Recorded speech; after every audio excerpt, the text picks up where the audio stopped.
Hello guys and welcome back into new brand video. In today's tutorial, I'm going to show you how to become Salesforce QA or testers. So basically, make sure to watch the video to the end and follow these simple steps.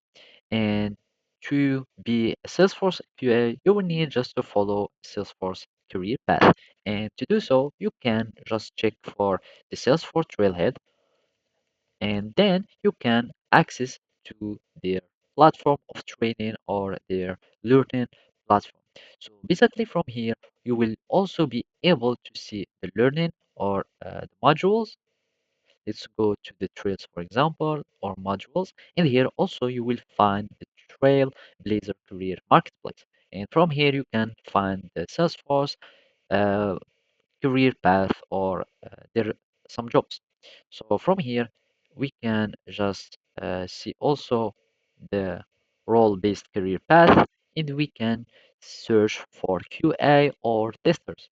And also here in the learning path, you can start searching for tester, for example. And from here, I'm going to type tester or test.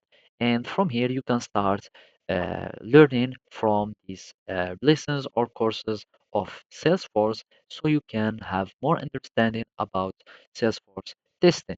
And from here, you will need just to learn, and then you can start searching for your career path or seeking for career opportunities in Salesforce platform. And from there, you will be able to find and you will be able to become, for example, a QA in Salesforce. And basically, you can start searching from the Trailblazer career marketplace. And as you can see, you can find Salesforce developer and you can find specifically how to be a QA or some opportunities to be tester or QA in Salesforce. And basically, this is how you can do it. Thank you for watching and see you next time.